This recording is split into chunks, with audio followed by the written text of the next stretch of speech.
The U.S. is sending 30 advisors to Nigeria from the military, State Department, and FBI. Boko Haram is fighting to overthrow the Nigerian government and establish an Islamic State. Debora Patta is in Nigeria and has the video released today. The video shows more than 100 girls sitting together dressed in traditional Muslim clothing, reciting Islamic prayers. The girls appear anxious. Several of them were singled out to answer questions from a man off camera. He asks why the girl has converted from Christianity to Islam, and she says because the path we are on is not the right path. There is anguish here, but also hope. We don't know when the video was shot, but this is the first sign that the schoolgirls were alive after their capture.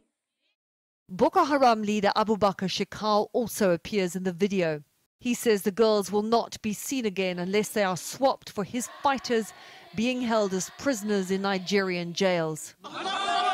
This is not the first time Boko Haram has kidnapped young girls. We tracked down Hannah, who was kidnapped last year and held hostage for more than 2 months in a Boko Haram stronghold in the forest. She says she was beaten regularly during this time for refusing to convert to Islam. They tied a rope around my neck and pulled me on the ground, she said, while they kept telling me that they would slaughter me.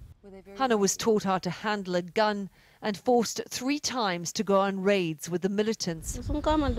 They took me along with them, she said, strapped bullets to my back and instructed me to lie down whenever they exchanged gunfire with the soldiers.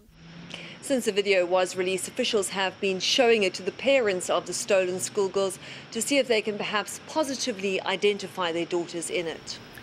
Debora, the Nigerian government's been under tremendous pressure. How has it responded to this video? I spoke to Nigeria's Interior Minister, Mura Abba, and he said that the government does not negotiate with terrorists, but then he went on to say that dialogue continues, indicating that perhaps backdoor negotiations will still continue. More on this tomorrow. Debora Patta in Nigeria for us. Thank you, Debora.